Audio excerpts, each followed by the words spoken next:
So frozen shoulder is a condition characterized by inflammation within the shoulder. So pain is usually the first symptom that patients develop, followed some weeks or months later by a gradual loss in movement.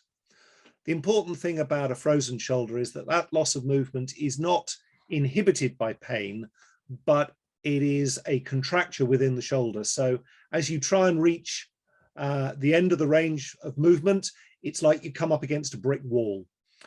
The classic area of shoulder movement that's lost first in frozen shoulder is what's called external rotation. So if your elbow is tucked in by your side, you lose the ability to move the hand out sideways.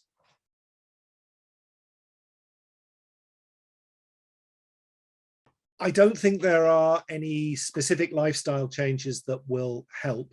It's very important to try and maintain the range of movement as much as possible and not sit with the arm in a sling or down by your side. It's very important to keep things mobile. Frozen shoulder can be associated with diabetes, and undoubtedly keeping blood sugar under control with diabetes will help slow or stop the progression of a frozen shoulder. But unfortunately, vitamins and foods have not been shown to make any difference.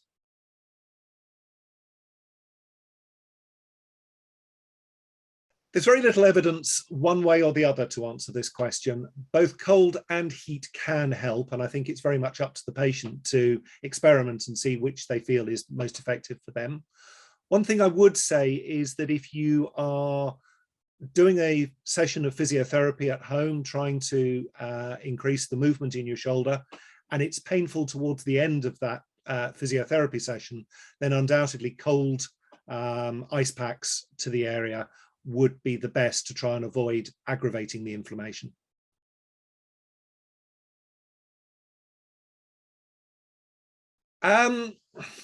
So, as I said before, it's very important to try and maintain the range of movement as much as possible. Working with physio to specifically stretch things out is probably the most helpful. But getting back to activities such as swimming may well help with the situation.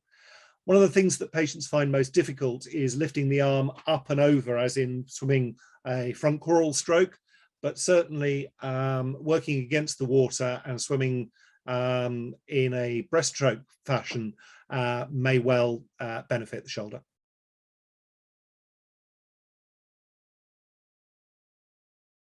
I think there are two answers to this. Firstly, if the pain is becoming intolerable, if simple painkillers such as paracetamol or ibuprofen, or either ibuprofen or Voltarol gel rubbed into the shoulder are not sufficient to ease the pain, particularly if it's waking you at night, then I would suggest speak to a doctor. And if the loss of movement in the shoulder is limiting the activities so that you can't do what you need to day, then you should speak to a doctor.